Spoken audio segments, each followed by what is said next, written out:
ഏതൊക്കെ സ്കൂളിൽ ചൈനയിൽ കുട്ടികളത് കളിക്കുന്നുണ്ട് എന്നതല്ലാതെ ശാസ്ത്രീയമായി എന്തെങ്കിലും ഒരു പഠനം ഇത് സംബന്ധിയായിട്ട് നടന്നു എന്ന് വെച്ചാൽ ലഹരിയുടെ വിപത്തിൽ നിന്ന് കുട്ടികളെ മാറ്റാൻ ഈ ഒരു ലഹരിയിലേക്ക് അവരെ പ്രവേശിപ്പിച്ചാൽ മതി എന്ന് ഗവൺമെന്റ് പറയാതെ പറയുന്നു. ലഹരിയുടെ വിപത്തിൽ നിന്ന് കുട്ടികളെ മാറ്റാൻ ഈ സൂംബായുടെ ലഹരിയിലേക്ക് അവരെ മാറ്റിയാൽ മതി എന്ന്. ഇതൊക്കെ എത്രമേൽ അനൗചിത്യാണ്.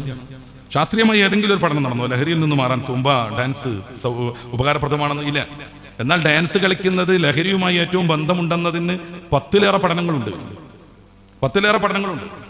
വാഷിംഗ്ടണിൽ ഏറ്റവും പ്രസിദ്ധമായ യൂണിവേഴ്സിറ്റി നടത്തിയതടക്കം താരതമ്യേന പുതിയതാണ്. ഡാൻസുമായി ഇത്തരം നൃത്യങ്ങളുമായി ബന്ധപ്പെട്ട് പ്രവർത്തിക്കുന്നവരിൽ 20% നിർബന്ധമായും മയക്കുമരുന്നിന്റെ അഡിക്റ്റുകളായിരിക്കുമെന്നാണ് അവർ പറയുന്നത്.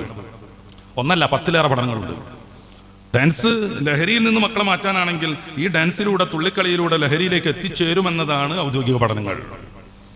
പിന്നെ ഏതെങ്കിലും ഒന്നിലേക്ക് ശ്രദ്ധ മാറിയാൽ മറ്റേതങ്ങോട്ട് മാറിപ്പോകും എന്നതൊക്കെ എത്രമേൽ വിഡിത്തമാണ്. നമ്മുടെ മലപ്പുറം ജില്ലയുടെ കാര്യം എടുക്കുക. എല്ലാ ചെറുപ്പക്കാരും